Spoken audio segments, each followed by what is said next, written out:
tu jing chan zonga ama thang that khau ding in chan tha ka pe tu ka pathian asi cha min thang tha se kau se tu jingi la sakadu mi la chu na do khun kawe timi la thiang silai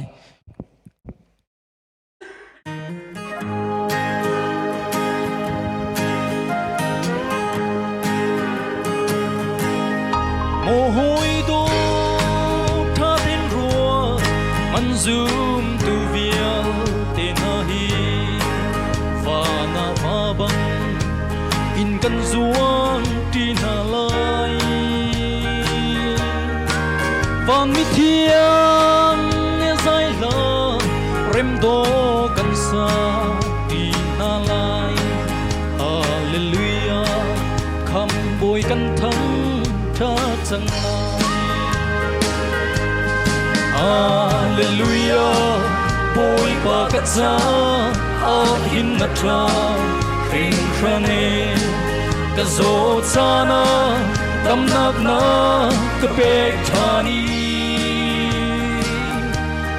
ka ngai chiat chan na zong na kan nim na ko pi cắt giá a hi na do khun câu e bồi ba Mo Jerusalem thar Mo Jerusalem thar khi say tik da lom in ka phat ve te lai Valai har na kram mi ko liwa in khiram tha ka phak lai ka ruwa chan kan hangam Hallelujah bồi pa ka cha a hin na tra khin khane ka zo chana dam nak na ka pe thani ka ngai chiat chan na zong na kan hem na ka pi ka cha a hi na do khun ko e bồi ba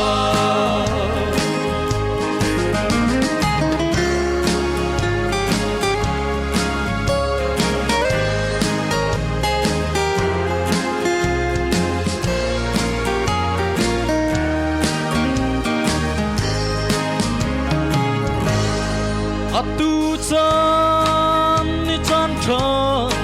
asi hoi do tu len nau a tin ruat man thiam phai phung kho nak man ni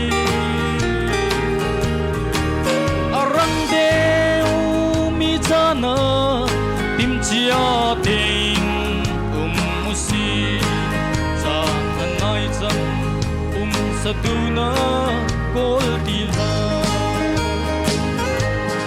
Hallelujah bồi ba cắt giá a hin na tra khin khane ka zo chana dam nak na ka pek thani ka ngai chiat chan na zong na kan him na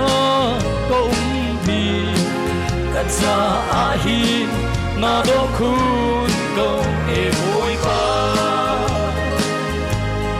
ka cha a hi na do khun ko e bồi ba ka cha